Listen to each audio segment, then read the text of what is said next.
welcome in, guys, to the Why You're Wrong Fantasy Football Podcast. It is episode 6. Derrick Yeti season is upon us, Brian. Derrick Yeti season. The guy who's going to ruin all of your dreams in fantasy football, and he's going to win every single championship out there when he drops 40 for the next 2 weeks. Exactly, because it doesn't even matter that you maybe didn't have to play him this past week, because now he plays Detroit, and then he plays Green Bay right after in Green Bay when it's cold outside. Couldn't be a worse time for me to be playing him in a semifinal playoff game because he might go for 250 and 3 in the first half. Exactly. So, episode 6 to week 15. We're missing John Rumley tonight. He's scrubbing away with his team. Did he win in that league this week? He did actually win because he started Cam Akers, very luckily, who dropped, what did he drop? 23 points? 20-something points. Yeah, he got real lucky. So he's facing the best team in the league right now. So he'll probably end up losing this week, but you never know. Cam Akers could drop 40 again, and we'll see what happens. Yeah, so it's week 15, which means there's 4 teams left in every league. So depending on how many teams there are in each league, 50 to 75% of fantasy managers are now done for the season. You're still in, right? I'm in 2 leagues. I got my work league, and then I got my main league I've been in 13 years, and I'm rolling with the 2 seed right now. But then again, I got to face Derrick Henry this week, so I'm not feeling great about it. Yeah, can't say anyone really is. I'm in our league right now. So I think the most important league is the podcast league. But I did lose in a big money league this past weekend. We're gonna get to that loss eventually. But I just want to talk about the general bad beats. As we've already mentioned, Derrick Yeti's season is here. You can't run. You can't hide. He will find you. He had 215 yards, 2 touchdowns for 34 points. Honestly, could probably had a lot more if he wanted to. But they eventually put Jeremy McNichols in the game because they were up by so much. Derrick Henry is going to not only carry the Tennessee Titans, he's going to carry your fantasy team as well. In the past, 2 years, Derrick Henry from week 15 all the way into the playoffs, the temperature starts dropping a little bit more by more. And when the Titans are starting to roll, Derrick Henry is getting 30 to 35 plus carries and 150 plus and 2 plus TDs every single game. I think right now if he averages 150 yards over the next few games, including the game after playoffs, he could break 2K and potentially the rushing record. Oh, he's definitely going to break the rushing record. Yeah. There's no one like Derrick Henry. You cannot stop a man that big in that size. That man falls for just 8 yards every single carry. Exactly. Falls for 8 yards. Doesn't run. The teams that hold him to under 60 yards, it's only because the offense gets up by so much that the Titans can't give the ball to Derrick Henry replay. Yeah, that's true. I mean, literally there's no possible way to stop Derrick Henry. The only thing you could do is just get in his way and hope that he falls over you. Right, because the prayer is that someone falls in his way. He doesn't get the touchdown. But to give you an idea of what Derrick Henry is going up against, he just played... What team did he just play? Jacksonville. He just ran over Jacksonville. Next on the matchup, you might be like, maybe they've got a bet. Nope, it's Detroit. The team that gives up the most points in fantasy at running backs. And you're like, okay, if I don't play him next week, like, what's the next matchup? Green Bay.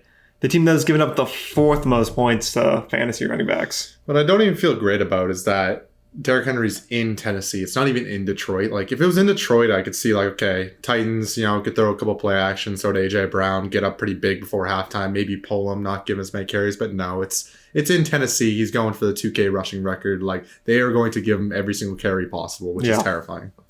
Another one. So, Lamar Brown on the Browns. I guess if you are paying attention to all the memes on social media, he had a little poop break and then came back and scored the game-winning touchdown.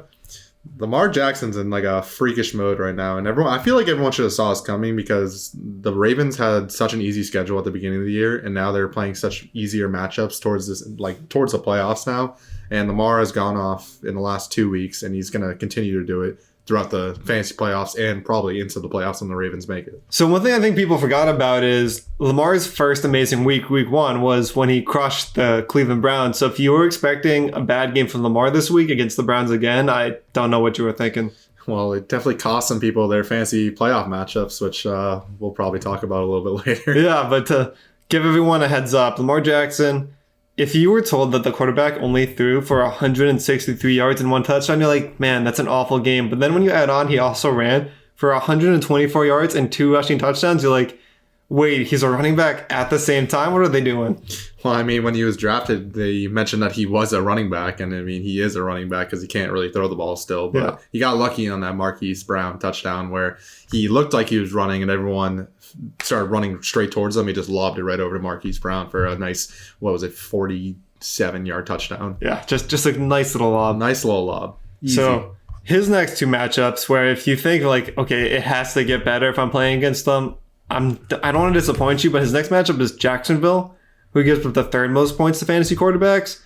But then he does run into New York Giants week 16, gives up the fifth fewest. The Giants aren't a good football team, but they have a very stingy defense, which people forget about.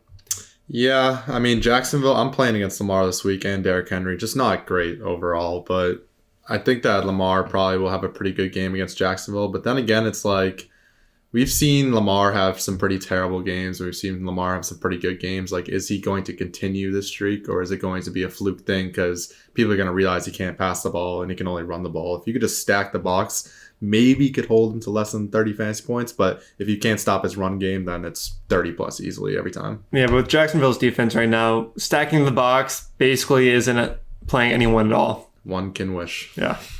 So, are you a good swimmer, Brian?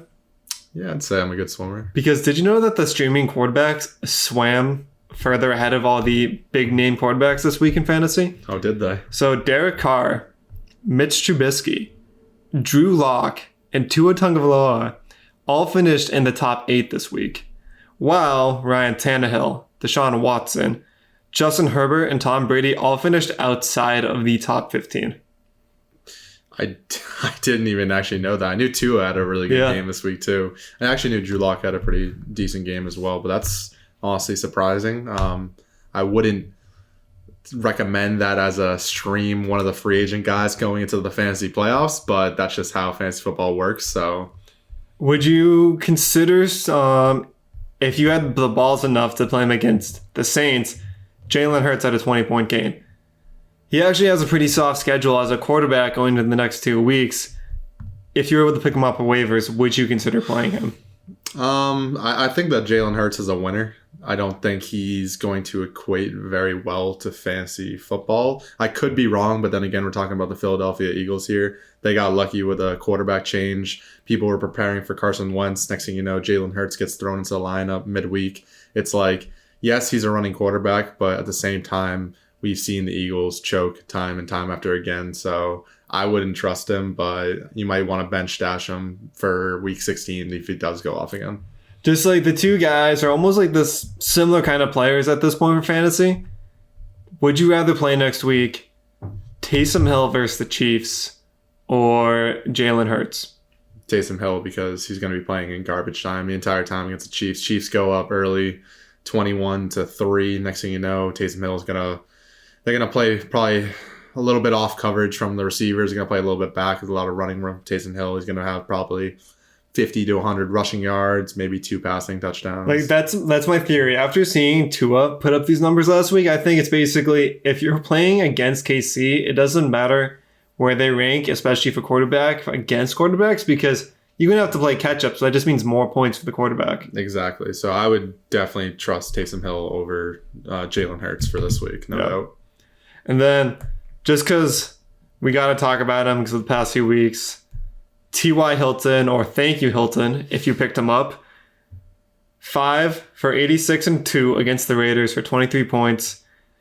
Brian, the first 11 games of the season, what do you think T.Y. averaged? Fantasy points? Yeah. Just a rough average? Rough average. What do you think he got for you? 4.1 points. 5.2 points per game and a half-point PPR. That's crazy. How many points do you think he's averaged the last 3 weeks? 17.1. He's at 20.1. Wow. This man just lit the league.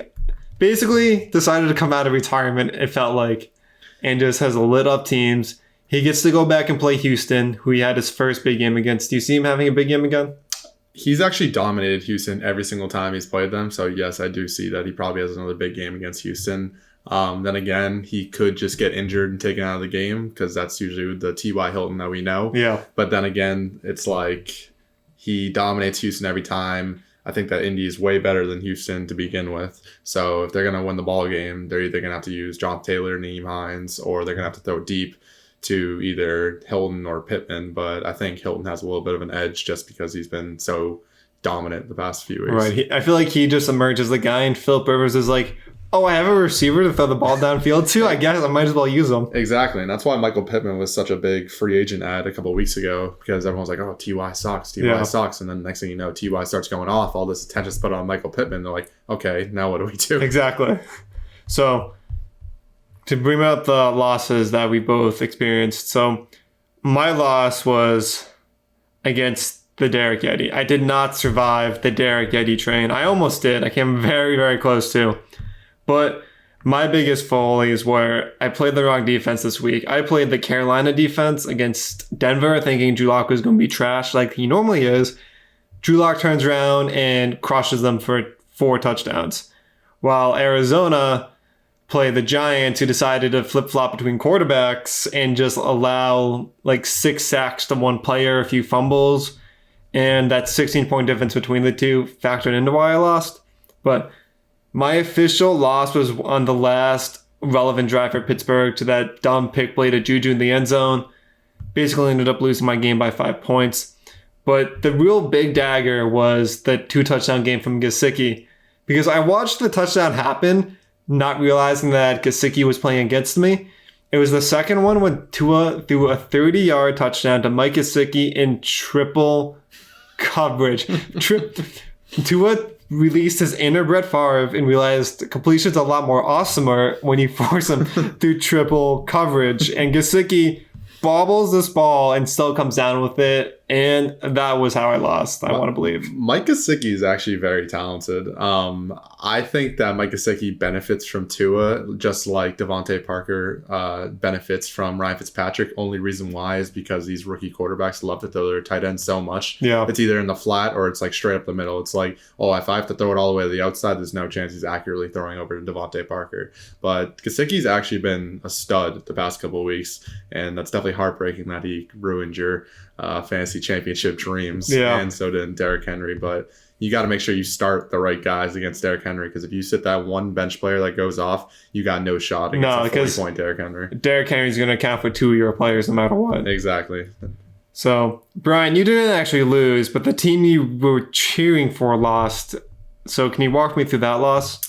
Yeah, in my other league, Chris lost his game because he was up 27 points, had a really good week. He had 134 fantasy points, was up 27 points, and he had to face Lamar Jackson on Monday Night Football. As everyone knows, Lamar Jackson just absolutely dropped a complete bomb on the Cleveland Browns last night, dropping 33 fantasy points and beating Chris. Just really crapped all over his team. Exactly. And the reason why I'm so upset is because now the team that beat him, I have to now play. And now I have to play Lamar against Jacksonville. I have to play Derrick Henry against Detroit. I have to play Cooper Kupp against the Jets. I got to face Terry McLaurin against Seattle.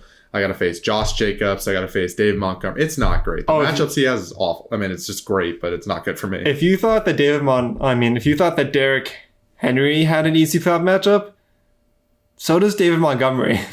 It's not great, but the good thing is I have Dave Montgomery in my other league, so it's like a win-win situation. But not really a win in that league, but we'll it hurts. See how it happens. Yeah. It'll hurt. Yeah. 10 to 15 points I can live with. He's going to get 20. Probably will get 20, but then I'll win my other game. So it's like, because the theme has been if Trubisky's playing and they're playing a soft defense, Montgomery finds a way to eat with almost no work at all. My only thing is when he played Detroit, if you take away that 82-yard rushing touchdown, it's like a 5-point game. It literally only had like a 5-point game. So if you take those 80-yard touchdowns away, and he had another pretty big run last week. I think it was like a 30-yard touchdown. Yeah. You take those away, and Dave Montgomery's only putting up 10 to 15. So that's what I'm kind of hoping for this week.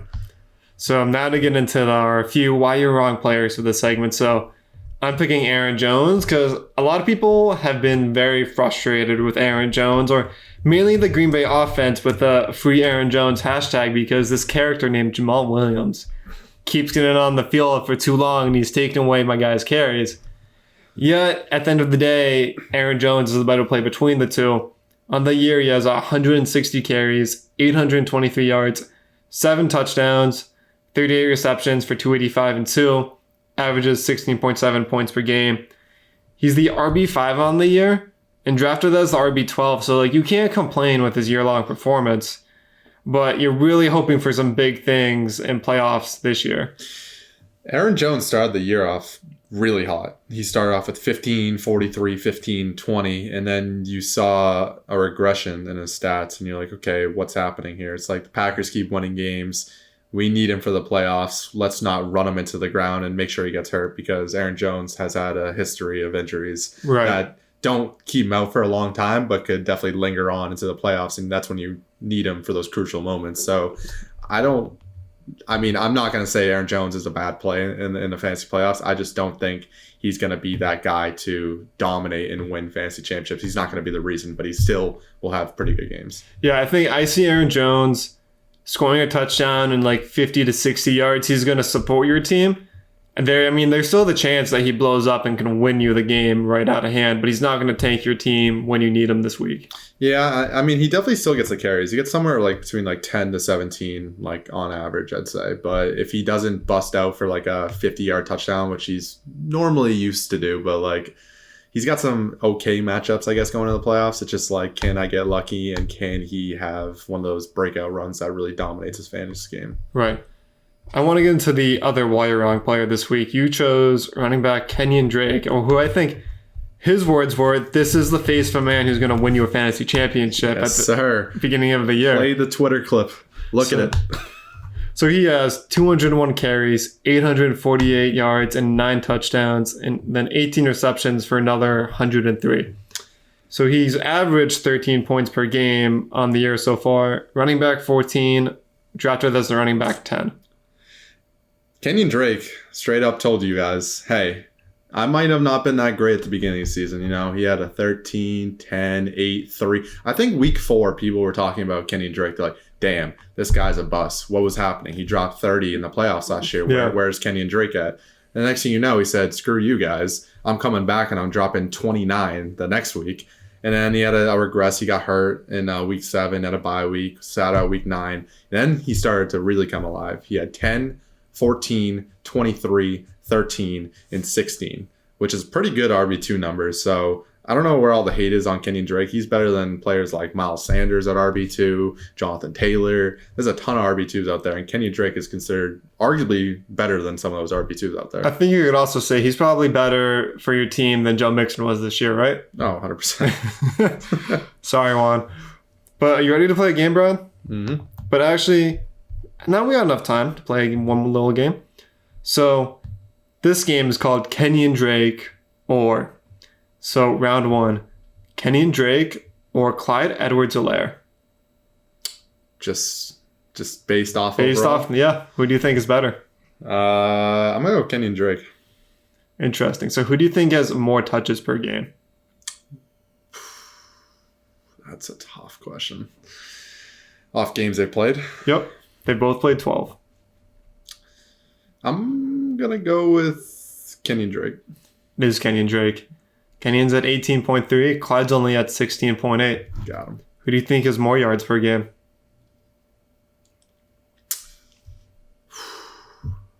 Kenyon Drake.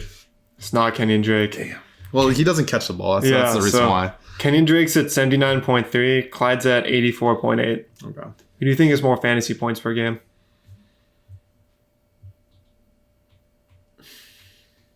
Kenyon Drake. Is Kenyon Drake. Kenyon Drake averages 13. Clyde only averages 11, and I think it's to blame that Clyde just hasn't got the touchdowns this year because I don't think KC's offensive line is doing him that many favors. Well, they're the most pass-heavy offense too, so it's kind of hard to give them the carries when they're already up 35-0 in a game where you can just throw in Le'Veon Bell. Exactly. So round 2, Kenyon Drake or Jonathan Taylor? Kenyon Drake. Okay. Who do you think has more touches per game? Kenyon Drake. It is Kenyon Drake. Who do you think has more yards per game? Kenyon Drake. It's Jonathan Taylor. Damn. 86.3. Who do you think has more points per game? Kenyon Drake. It's Jonathan Taylor. Again? Yeah. Really? It's because those like that last few weeks, Jonathan Taylor has shot out of a cannon. Come on. Because of those past few weeks, he now averages 13.3 points per game. That's crazy. Yeah, so if you want a consistent RB2, go with Kenyon Drake. If you want a guy who can go off for 3 weeks and then get you 1 point the next week, go with Jonathan Taylor. Yeah. Okay. We brought his name up a few times. Kenyon Drake or David Montgomery? I'd say David Montgomery right now. Who do you think has more touches per game? David Montgomery. It's Kenyon Drake. David only actually averages 10.4 touches per game. Huh, that's interesting. I mean, Kenyon Drake gets the carries, but Dave Montgomery's also a little bit in the past game too with Tariq Cohen out for the year. Right. Who do you think has more yards per game? I'm gonna go with Dave Montgomery. It is David Montgomery. He's got 91.1. Who do you think has more points per game? Also gonna go with Dave Montgomery. It is. He just edges him out at 13.9. And it's honestly just because the past 3 weeks where he's almost averaged 20 points a week for David Montgomery.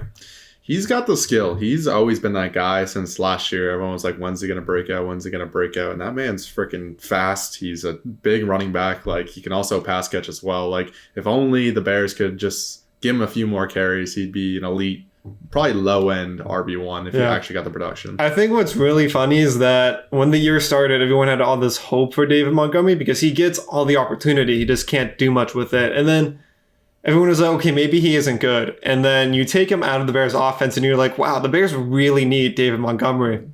It's like Bears losing, Dave Montgomery bad. Bears winning, Dave Montgomery good. That's just all you have. That's the equation right there. Exactly. That's all you need to know. All right, just going to take a quick TV timeout before we get into the Week 15 breakdowns, matchups, and things we're going to be looking back on for a while until next year. All right, we're coming off the timeout with the Week 15 burns. So we're going to start a burn list of players that you either drafted highly or you relied on all year, whose performance in Week 15 has now burned managers because of their poor performances. So this one is probably one of the biggest burn of all because right before the game started, he came out, tweeted, Instagram posted, did whatever he wanted to, but trolled all of his fantasy managers, told them all he wasn't playing. I'm talking about Josh Jacobs. If you played him, you got 8.9 points. And if you didn't play him, you probably didn't do much better. Yeah, I don't know what he was trying to do with that, honestly. Like, he's honestly just hurt his brand more than anything. If you want people to actually like you and enjoy watching you, you probably shouldn't tell your fantasy managers that you're just not going to play. I'm not going to play in a fantasy playoff game and then end up playing and only dropping 8 points. So maybe he actually did them a favor because he knew he was going to suck. But I'm not a Josh Jacobs fan anymore. Honestly, it burns so many people, but actually the silver lining in this for the rest of us smarter fantasy managers is he's going to drop next season probably because of dumb stuff like this. So you can probably get Josh Jacobs maybe in a late round 2 or round 3 instead of having to spend a higher pick for a potential RB1. Yeah. The thing about Josh Jacobs is that the touchdowns never really came, and everyone thought that Josh Jacobs just like keep going with him. The touchdowns are going to come, and he never really came. So it's like Josh Jacobs got all the skill in the world. It's like, but maybe if you can get him, like you're saying, like in a lower draft pick, and he does end up getting those touchdowns next year, he's a low end to mid RB1. It just felt like anytime they got within the 5-yard line, the Raiders wanted to get really cute with their plays. And instead of giving their big running back the ball, they're like going to try bootlegs and rollouts and just bootleg to a lineman for a 1-yard touchdown. Yeah, that's the Raiders' MO with John Gruden right now. Spider 2 Y banana. Yeah. Now to get further down the list, Robert Woods, 5.7 points and half PPR. That is not the consistent Bobby Woods that people believed in. Terry McLaurin, 3.4. Deontay Johnson, or Deontay Dropson, 6 points. Got benched in a game you really probably needed him in. Adam Thielen, 5.4. Adam Thielen this year was either 5 points or 20 points. There's no in between. What's really great is that I have Robert Woods in one league, and I'm a big believer that if your guy sucks one week, that he's going to absolutely go off the next week. So that's been his MO this whole year. Oh, Robert Woods is playing the Jets this week, and I am fully confident that man's dropping 30-plus points this week. And same thing with Adam Thielen. Last time he played Chicago, he caught that one-handed. Do you remember that one-handed touchdown in the back of the end zone? So he had I think 6 balls, 50 yards, and 2 touchdowns against Chicago last time. So I'm not worried about Thielen. He has those games just when Kirk Cousins decides to play football, and there's some days he doesn't decide to play football. Right. But I think that the Vikings have the Bears number, and it's going to be a really good game. Might be kind of high scoring because Trubisky's been playing a little bit better. So that'd be helpful for all those managers looking at the Chicago defense, being like, what do I do with my Dalvin Cook, my Justin Jeffersons? Not the same Chicago Bears defense that we knew about a year ago. Yeah. They can still come out of nowhere, though, as we've seen the past few weeks. Exactly. A few other guys on this list. Ezekiel Elliott only got 6.9. James Conner, 1.8. Chris Godwin, 3.5. Noah Fant left the game in the first quarter, goosed you, and then didn't come back. Yeah, for all the people that have Noah Fant on their fantasy team, I don't know why you still continue to stick with that man, because he's probably one of the worst fantasy tight ends I've seen in a long time. He is just, when he's in the game, he doesn't produce. And when he's in the game, he catches like 5-yard dink-off passes to the outside, to the outside sidelines. And that's literally all he does. I haven't seen him score a touchdown since week 2? Yeah, it's been since week 2. Which is just awful. And then Zeke, that guy, he's just lost. He can't do anything without Dak. That's his own fault. I mean, it's not his fault, but Dak getting hurt really just hurt his entire season. And they're like his entire offensive line as well. Exactly. I think the thing that Noah Fant owners really also hate is seeing him not get touchdowns since week 2, and then seeing all these other like second, third string tight ends catch touchdowns in the same game, being like, where's Noah Fant? Why is the backup dude getting the touchdown? Noah Fant's skilled. It's just they don't use him. Yeah. It's tough to watch a guy with so much skill not get any production. Put him on the Cowboys, maybe Noah Fant's a pretty good fantasy player. Yeah. Put him on the Denver Broncos, that's a different story. It's a purgatory out there for fantasy. It's honestly frustrating because it all depends on how Drew Lock plays. That is true. Drew Lock is 1 every 3 weeks will produce well. Like last week threw 4 touchdowns, guaranteed comes back this week. 2 interceptions, 1 touchdown against the Bills. Bills beat them 41-7. Probably. Then another name, like I saw him start the game, but he ended up goosing. Devontae Parker. Did he get injured? Devontae Parker is, again, another equation. Devontae Parker, Ryan Fitzmagic, good.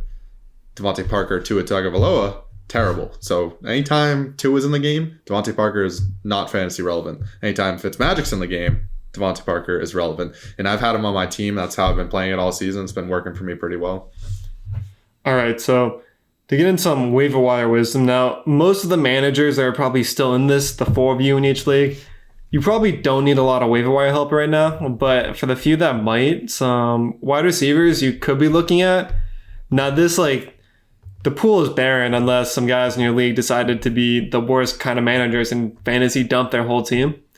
But some of the guys as I could see, at least on our waivers right now, is Hunter Renfrow on the Raiders, owned in about 19% of leagues. So there's a shootout potential with the Chargers. He's averaged about 7 targets a game the last 3 weeks, but he's not the big play guy in the Raiders offense. So it's hard to just put him into your lineup.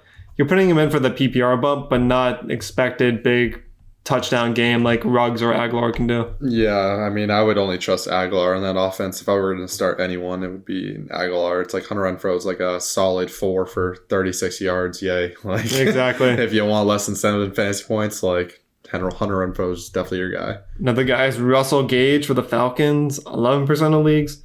He averages 8 targets per game in the last 4 weeks, but he's the wide receiver 3. You're never going to feel great playing him. Is this would you even consider picking him up? If Julio's out, maybe. But I would literally only pick him up if Julio didn't play. And I would even consider just still keep him on my bench because I would never feel good about starting Russell Gage. What about Kiki Kuti, wide receiver 2, scored last week for the Texans. They got to play the Colts next week. Yeah, no, I actually like him. I think he's actually fitting in pretty well with that offense, but not against the Colts. Yeah. Definitely not against the Colts. And then if these guys are still out there on waivers, Alan Lazard and the Packers owned in 37% of leagues. For some reason, T.Y. is still on your waivers, 74% of leagues. Sammy Watkins has potential to catch a touchdown from Patrick Mahomes, 53% of leagues. It says at this point, if you're in the playoffs, you're probably not even looking at any of these dudes. Yeah, you're not that desperate. If you are, then someone like maybe like Aiden's team, you might want to go look at these waiver wire guys. But other than that, I think you'll be all right. Now, to get into like a position that no one likes talking about, the running backs for week 15 that you could pick up. I don't even have like a name for this option because I just have the backfield. A 49ers running back could win you the week. They're playing Dallas. Who's the guy this week? Is it going to be Jeff Wilson? Is it Raheem Mostert? Is it Jerick McKinnon? Is it Telvin Coleman? Is it Kyle Juszczyk? Who's it going to be?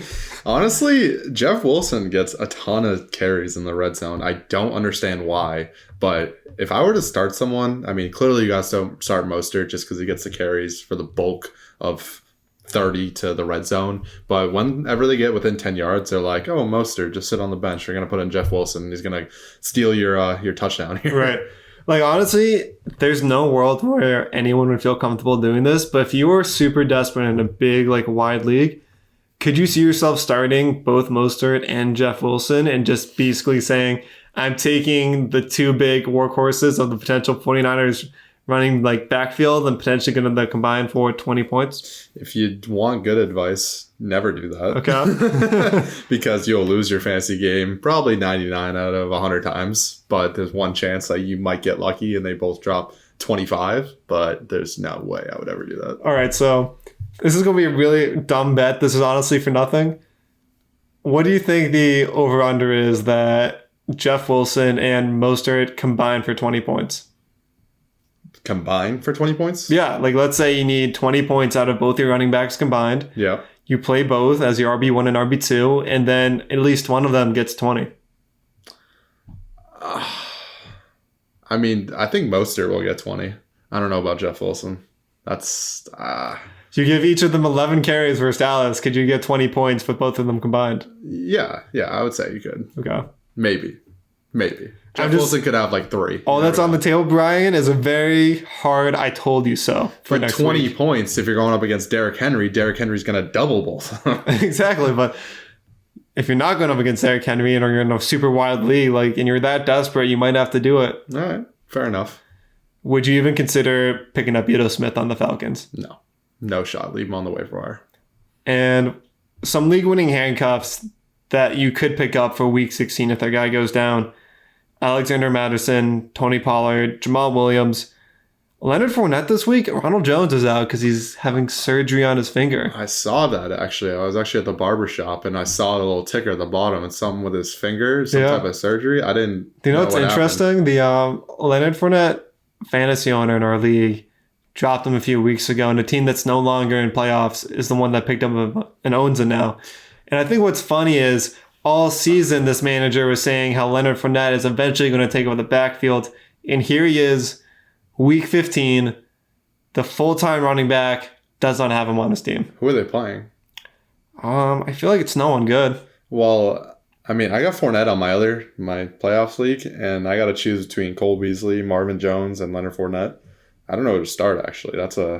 I'm probably going to start Marvin Jones, but I don't know. Leonard Fournette could be a sneaky start now that Ronald Jones is out. Yeah. You want to pull up who they're playing? Yeah. As I talk about the next guy. So if you have him still on your team, Mike Davis for the Panthers. CMC might not play again. So you get goodbye like week 15, just one more week, living off of the success of Mike Davis, who just dropped 20 plus points. Yeah, Mike Davis is going to probably eat again and carry you to a fantasy championship if CMC is out, which I've heard he's doubtful. So... Oh my. Leonard Fournette's playing Atlanta this week. So if Ronald Jones is ruled out, go pick up Leonard Fournette and start him in your flex spot this week. It's going to be like the kick in the pants for all the guys that gave up on Fournette at the last second. So like the guy you're facing in your fantasy playoffs. Exactly. So another position that just absolutely sucks, tight ends. Dan Arnold on the Cardinals, owned in 1% of leagues. Last 4 games, he scored 4 touchdowns. I like Dan Arnold. Yep. I think that tight end sucks so much that it's like you could start Dan Arnold and he's better than Noah Fant and Hayden Hurst. He's going to either score you a touchdown or not score at all. It's like the Logan Thomas is like the somewhat good free agent guy you could pick up, and the next guy after that's like Dan Arnold. But Right. I trust him. What about a Rams tight end? So as we mentioned, the Rams are playing the Jets. I feel like Higbee and Everett share a limited role in the offense, and there's really no difference between the two at this point. Would you take a risk playing one of them? I would take a risk probably with probably Higbee, just because he has games every season where he scores like 3 touchdowns in one game, and he's done it like in the last 2 seasons. I know John started him, I think, in like week 2 against me, and he had 3 touchdowns. Yeah, that was and an then he was just absurd awful week. after that. But this, if there's going to be a matchup, Higbee probably will get 3 touchdowns in this matchup. But Right. Irv Smith Jr. on the Vikings, 7% of leagues. Rudolph went down. One of the Bears' vulnerabilities is the tight end. Would you consider playing him? yeah, if you're desperate, I would. Yeah. I mean, again, tight ends, it's so tough this year. It's like Travis Kelce or nothing. So What about a Colts tight end? Rivers loves his tight ends positions, but I feel like there's a two-way split between Trey Burton and Mo Alley Cox. I don't like the Colts tight ends whatsoever. I don't know why. I've just never been a fan of the Colts tight ends. They're like such a 3 catches for 30 yards type of players. Position. And it's like both of them will like have the same like stat line. It'll be like one tight end gets 3 catches for 30 yards. The other one would get like 2 catches for 27 yards. It's like it's not even worth putting it in your lineup. Fair. All right, now to talk about our playoff matchups in our league right now. So we got 4th seed Aiden, projected 115, versus the 1st seed, your host, the Monotone Master, currently still in 1st place, John Burke. So looking at this match, I don't know how I'm projected 125 points, but I'm not going to argue with Yahoo on this one. I think the key success, if Aiden's going to win, he needs the Chargers Raiders game to become just an absolute shootout so his quarterback and running back can get a high scoring amount of points. He also needs the TY late explosions of his season to just continue into the game versus Houston, which also likely very possible. I think from my game, I need Aaron Jones to have another solid week. I need him to get like 15 between 20 points because the rest of my players have bad matchups. Then I need my flex guy, K-Makers, to continue his little end of season breakout. If he could get like 100 yards and 2 touchdowns, I'd be feeling pretty good at the end of the day. I mean, I feel like you're going to win, but the only thing about Chargers Raiders, last time they played each other, there was 57 points total in that game. And I think it'll probably end up happening again. And it wasn't just like a running game. It was like a full-on like sling down the field. Yeah, there's a full-on passing assault. It was an absolute game too. So I feel like every time they play each other, because it's a division rival, it's like they always just want to go out slinging. So Keenan Allen probably going to have a huge game. I'm betting on Nelson Aguilar this week. I think he'll also have a pretty good game. But Justin Herbert probably will put up close to 30, I'm guessing. Yeah, that's what I'm expecting. Last time I had to play Aiden and Justin Herbert, he put up 40 on me, and I lost my game because of that. Yeah, it's tough. So then the other big playoff matchup. Now this is between the 2 highest scoring teams in the league.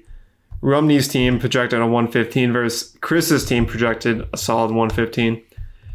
John is very lucky. He has Derrick Henry, or Derrick Yeti as we've been calling him, and David Montgomery. But I think the big thing for John's team is who's Scary Terry's quarterback going to be? If it's Alex Smith versus Seattle, I think Scary Terry's going to rebound. If it's Dwayne Haskins, I don't know what to expect.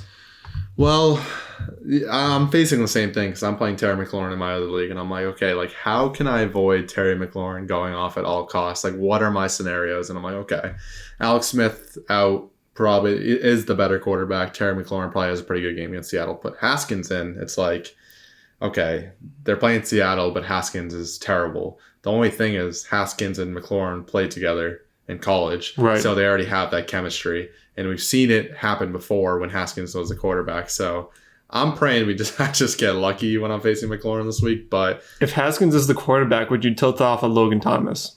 Depends who your other options are, because Logan Thomas has been pretty consistent in the past couple of weeks, and I feel like they're going to tell Haskins like, hey, keep the ball within 20 yards, don't go deep because we need to win this game. Right. All right, I think for Chris, he has Deshaun Watson, who had an awful game for Chicago last week. Deshaun has to go and play Indy. And then Cam Robinson and Kareem Hunt get through their tough matchups as well, because I think Robinson has Baltimore on his list, and Hunt has the Giants, I think. Yep. Not great matchups for running backs. Tyreek Hill against the Saints. I mean, that's a pretty good matchup. I mean, Marshawn Lattimore is pretty good, but then again, Tyreek Hill is pretty much matchup proof. Devontae Adams is matchup proof. I don't know. I feel like their game's really just going to come down to what does John's running backs do, because I'm facing the same running backs in my other game. So it really depends on what they do, because Sterling Shepard's not going to do much. Philly actually has a pretty good defense. I think they'll play the Cardinals pretty tough this week. And then other than that, I mean, I feel like they're pretty even across the board. The game's just going to come down to John's running backs versus Chris's receivers. Yeah, pretty much. Now, we do have a viewer question from Instagram. Arturo Vin, he said, what do I do at tight end? I have Jordan Reed, but do the fantasy gods work and pick a miracle? So he has the same potential list of tight ends that we mentioned. The Dan Arnold, the Rams tight ends, Colts tight ends, Irv Smith. He also could pick up Jared Cook versus KC. Jared Cook had been totally useless with Taysom Hill. Got that touchdown last week. Who would out of those guys would you roll with, or would you stay with Jordan Reed? I mean, I like Jordan Reed because he's playing Dallas this week, and I think he can catch a touchdown. He's gotten close to 6 targets a game, been pretty consistent. I also do kind of like Dan Arnold as just a sneaky play, Right? But it's like I feel like you gotta stick with Jordan Reed at this point. Start with him because they're gonna smack Dallas around. Yeah, and I feel like Jordan Reed's bound to get a touchdown because he didn't score last week. Also, without Deebo Samuel, the Jordan Reed is now the number 2 on that offense, I think, behind Brandon Ayuk. That's another good point too. Yeah, so I would stick with Jordan Reed. All right. So, do you have any final remarks, Brian, for the episode? I think I'm good. Hope I don't get killed by Derrick Henry, and I'm back on the episode next week in the championship in 2 different leagues. And we're sitting here nice and happy. That would be nice. So make sure to like, subscribe, and share. It's waiver wire day. Put your waivers in. Don't celebrate victory too early, guys. And remind players to adjust their lineups unless you're playing them this week. You don't want to remind your opponent in the semifinals to play their best players. As always, see everyone next time.